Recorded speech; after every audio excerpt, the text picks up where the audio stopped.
tremendous as we approach what is a Thanksgiving holiday season for our team and for everyone.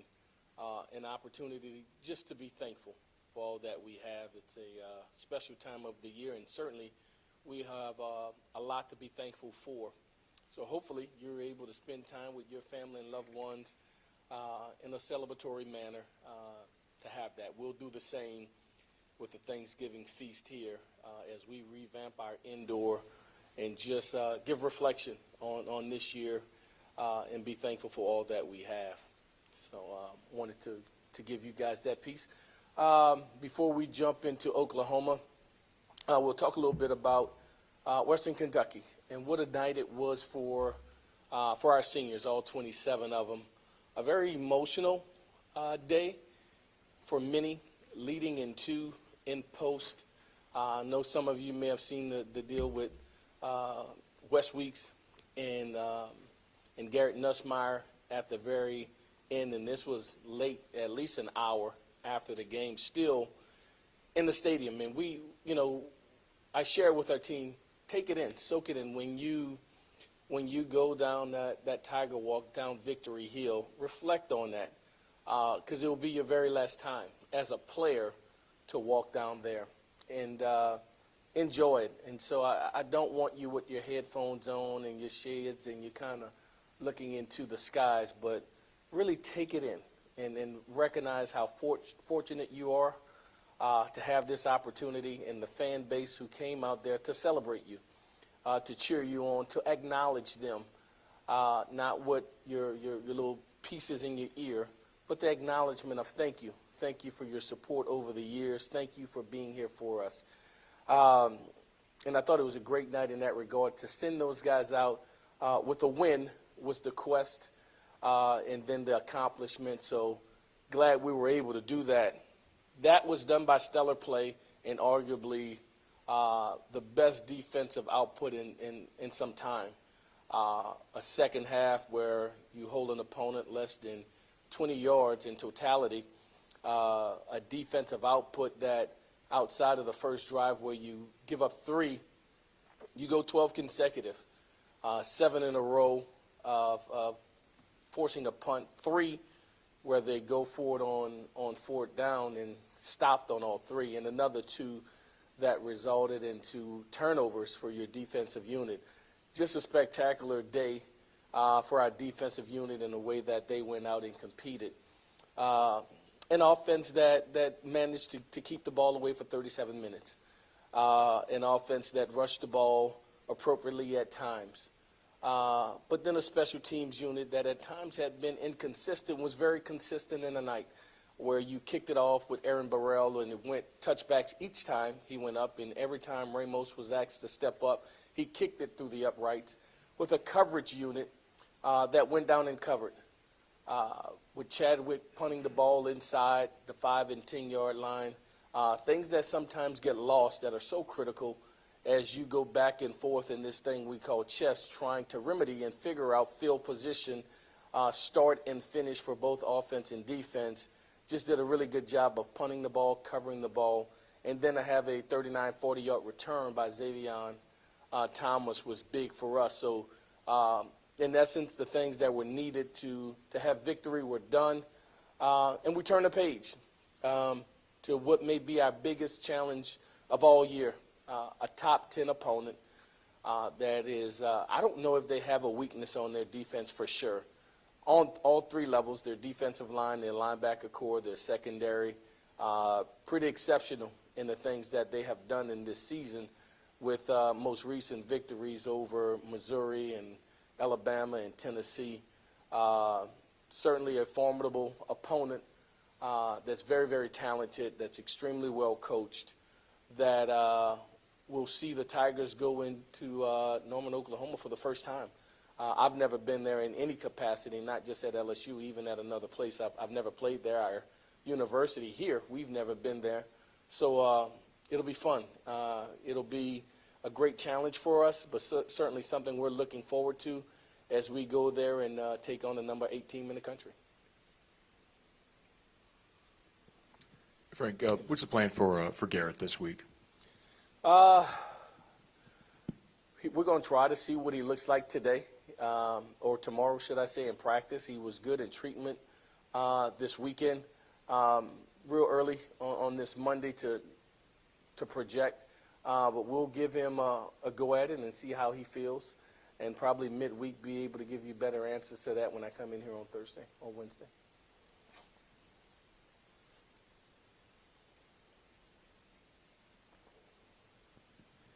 Frank, after looking over the film, not just from this past game, but maybe the past few games, what do you think y'all can do here against Oklahoma to maybe have a better chance on that side of the ball?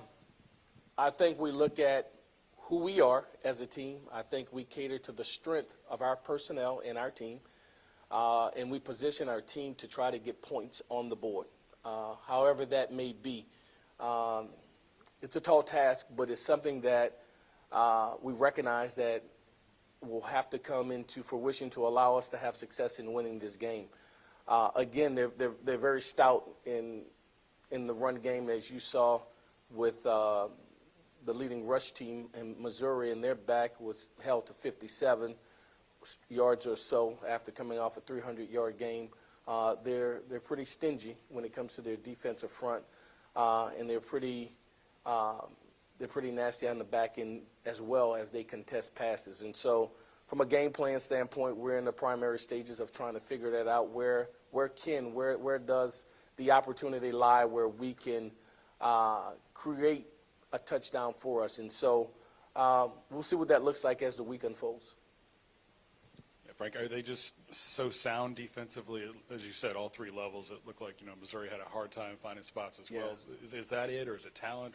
What sets their defense apart? I think they're talented. I think they have depth with their football team. You're talking about I don't know. I don't know. They're 8-4, 6-6, whatever they went last year, and they built on it. They addressed some of the needs within their team, but a lot of it is with the guys they had from a year ago, and they got better. With the personnel that they have, and they've limited to what they can do well, and on defense, whether that is a base 4-2 look that can then jump into a 3-down look, and then just create havoc of winning one-on-ones against the opponents or the guys that they tackle well. All right, and so it's one thing to be able to put a guy in place, but you got to get him to the ground. And so they've done a good job of tackling in space and getting guys to the ground. And it's not so spectacular that they're going to do something that's unusual. 4-2 defense is 4-2 defense.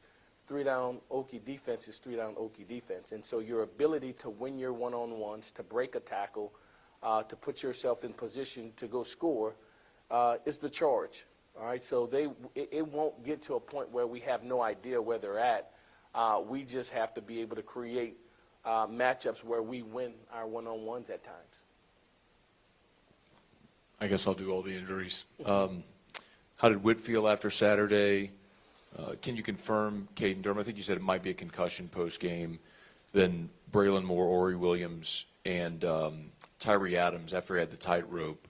There was a possibility he could come back by the end of the season. Is he doing anything? So those five, if you would. Yeah. Let me go one by one for you. No, I'm trying to make sure I don't miss any. You said Ori, Braylon, Kalen, Tyree, and Witt.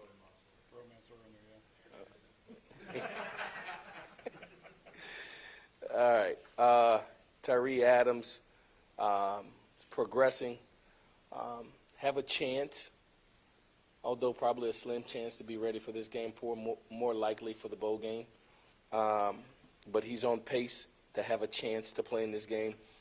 Witt came out of the game feeling good. We wanted to limit his opportunities so that he could be at his best in this game. I'm hopeful that he'll be able to play his best from a health standpoint in this upcoming game. Mansour Delane was good this morning, was good on yesterday's treatment, so we're hopeful that he'll be able to play in full capacity this game. Braylon Moore is doubtful, Ori Williams at this point is doubtful.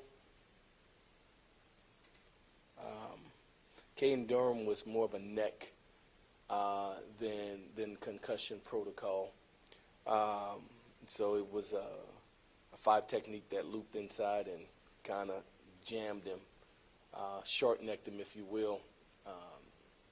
So I think he'll be, he's hopeful on this Monday. I think he'll be ready to go.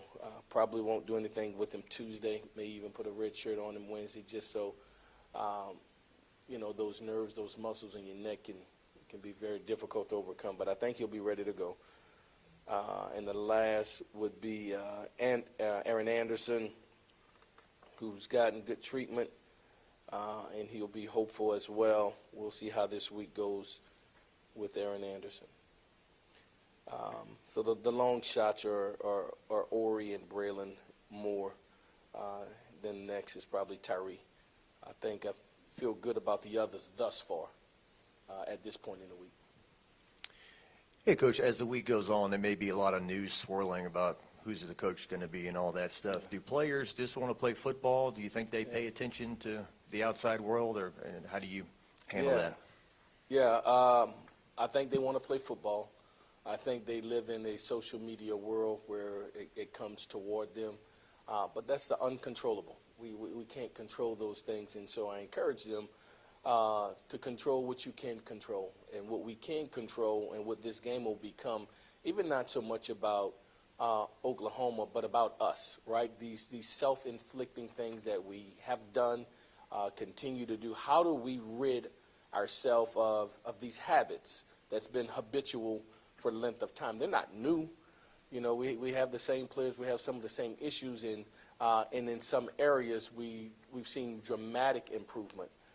Again, when you look at what we've done 2 weeks ago to this past week in a special teams unit, when you look at these last couple of weeks, and since we've instilled these 9-on-7 things, what it's done for the mantra of our defense, if you will, and their want to and salivating to go hit somebody, that's been an awesome thing. And at times we have matched it offensively. We just need to have a consistency, and if we can have a consistent group in there at one time, outside of playing musical chairs, I think we could try to get some type of cohesiveness, whomever they may be, whatever 5, we just got to get them from practice to the game so that we have our best opportunities to play our best, going there. So that's that piece. Yeah, Frank, just this week, what are the challenges of the Thanksgiving week preparation, and do you and the staff get in advance on this as much as possible because it is so broken up by the holiday? Advance. The preparation on Oklahoma. Yeah. No. We do advance reports. So we're where we want to be. We're on time. A lot of that happened. What happens for the staff? We come in on Sundays. Of course, the players are off on Sundays. They can volunteer and come in and get caught up. And we put a lot of it away on Sunday. We'll come in as an entire team today. And we'll put it in our rearview mirror, right? We'll acknowledge the things that were and immediately dismiss the past game and give Oklahoma our undivided attention. They deserve it. We deserve to give it to them, and they'll get that starting today. And so we'll put one to bed, correct those things that are on film, and start our scouting report and our introduction into Oklahoma today, and run it consecutively all the way until Saturday. But those reports have been identified, how dangerous their quarterback is, and, coming back after the week 4 tweak of his shoulder, if you will, but, a gutsy performer, a guy that had moxie and grit, and it just seems when they need a play, he finds a way to make the play, and the young back 24 emerging as the premier guy. They were a 2-system back for some time, but he has emerged as the bell cow, if you will, the 2 receivers, whether it's the slot or outside, and the things that they do well, on, and one of the best edge rushers, arguably the best that we'll see all year I think it's probably the best defense we've seen all year. He may be the best edge rusher that we've seen in this time. And so, a place kicker that's kicked at 53 already this year, who's very talented. And so those advanced reports, that study of them, it started with the guys who do advance over a week ago. It was preliminary even in the summer. For me and staff, it went into the wee hours of last night and rolled into this morning's preparation. Frank, as coaches, I guess assistant coaches, how do you guys maintain your motivation to recruit when there's a possibility that some of you guys may not be in the building, 2 weeks from now? That's who we are. We're professionals. It's your job. You're paid, you're charged, and you're responsible, and it's your gift back to the university that has given you opportunity. And so we're going to do our job. We're going to be pros about what we do to the best of our ability. There's a potential for it to be cold and wet on Saturday. I guess how much have you looked into that, and does that affect any of your preparation? Yeah, my wife told me that yesterday. I told her it's not going to be raining or cold. She's like, I'm telling you. So I don't know.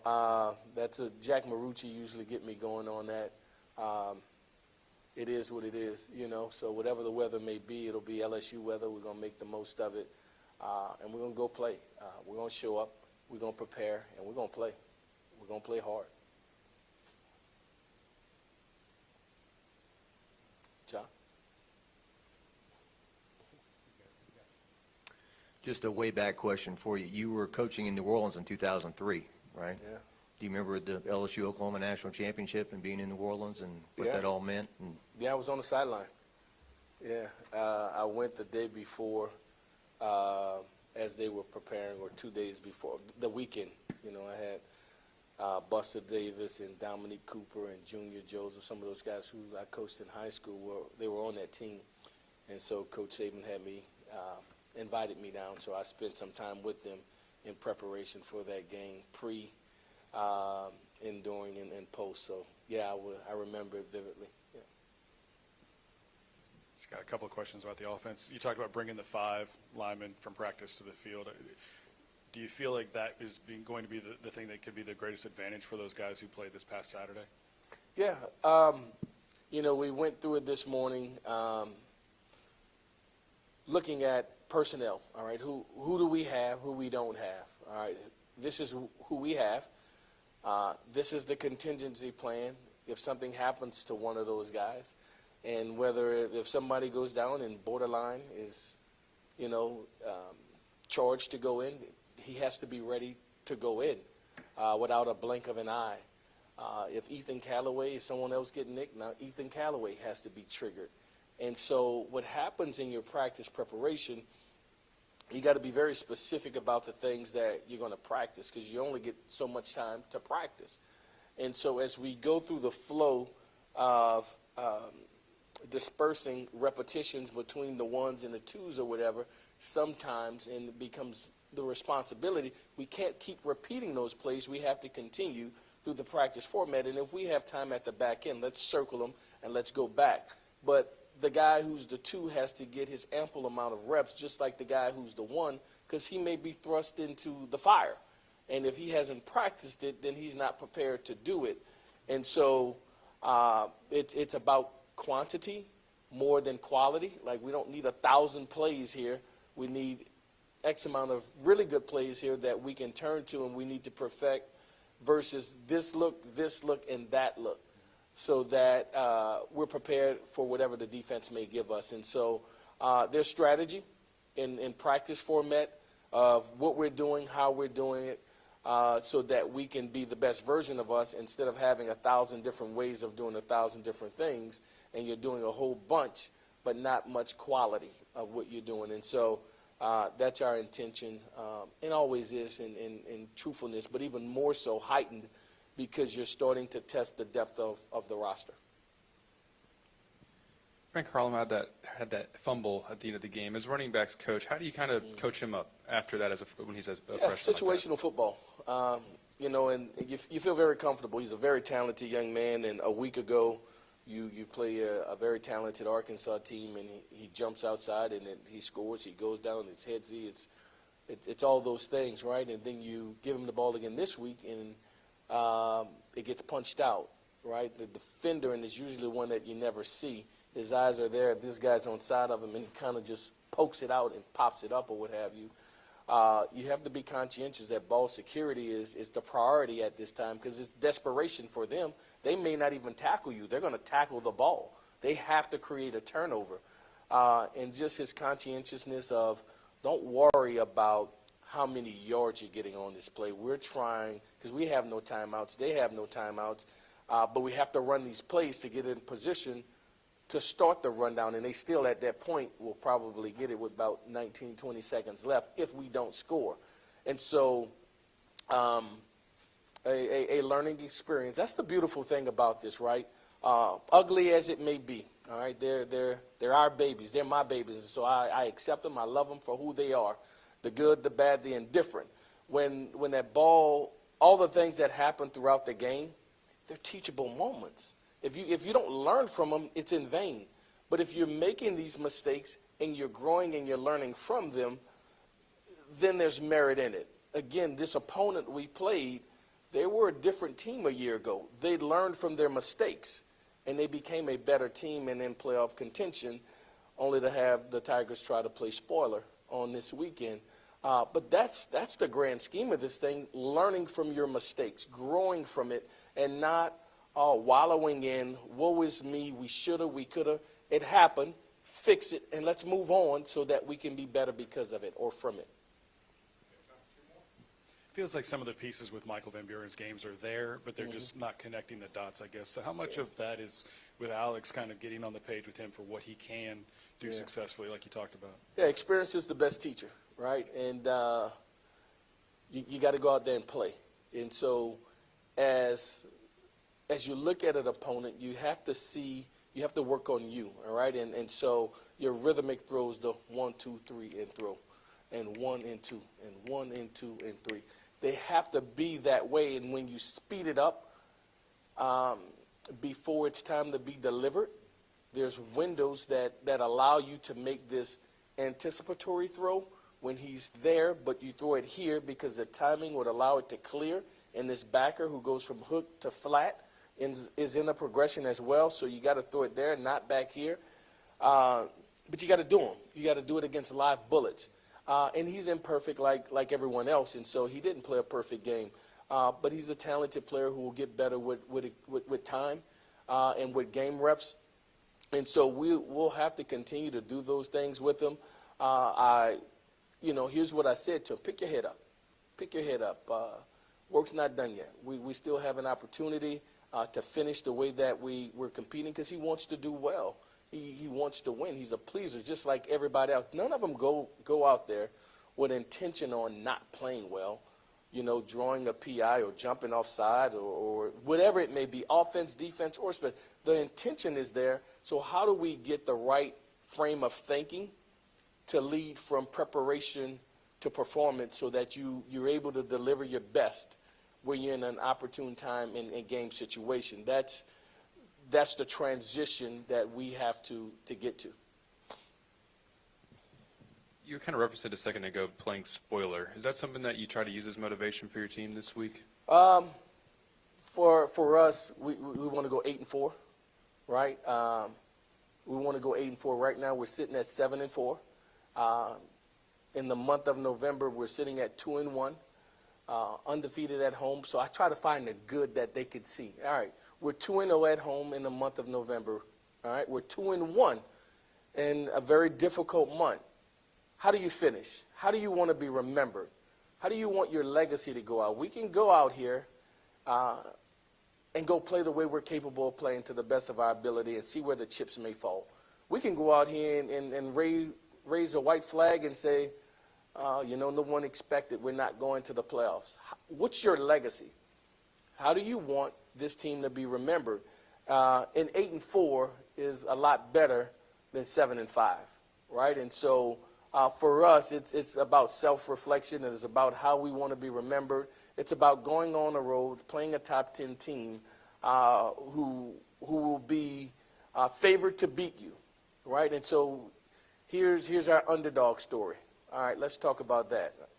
And let's prepare, and let's see. Let's just see how we perform when our backs are against the wall. We've been here before, and our week of preparation will determine that. Thank you, guys. It's a lot of injuries y'all have for me. I know. So do they have Thursday off? No, we'll practice early, a.m. Then we'll have a celebratory dinner with full staff, the kids, their families that are in town, a little cool deal, and then that'll start about 11-ish or so, and about 12 o'clock or whatever. We'll go about an hour, hour and a half. They'll be free to leave. But we're gonna set it up nice and then with flat screens and a little music and ambiance. But we have so many kids that are not from here, and I don't want them to think they have to take a to-go box and go home by themselves. So we're gonna create an atmosphere for them here. But we'll practice early a.m. They'll be done by noon, and have the afternoon for their family and friends. That was cool what you did with the walk, too. Yeah. I saw it. Yeah. Damn, that was good. Nobody made mention of my SEAL team, the all walk-on kickoff coverage team, the first kickoff. Y'all didn't notice that? Until I just said it, y'all still know that?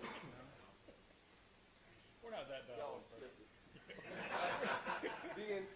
The opening kick was all walk-ons that ran out there to cover. That's why you saw the whole team with the That's cool. towels and cheering. Jumping, yeah. So So all of our walk-ons, it was an entire unit, Get behind minus the mic Aaron and tell us Burrell. about it. Huh? Get behind the mic and tell us about it. All right. Michael, you told me you told him. Honestly, I didn't want to make it public because I didn't want them to take it out, even if it was. All right, here we go. No, one of the cool things we did this weekend, we called them SEAL 6. And SEAL 6 was our infantry, if you will, our special ops unit, which was a all walk-on unit of seniors who played little or never played at all.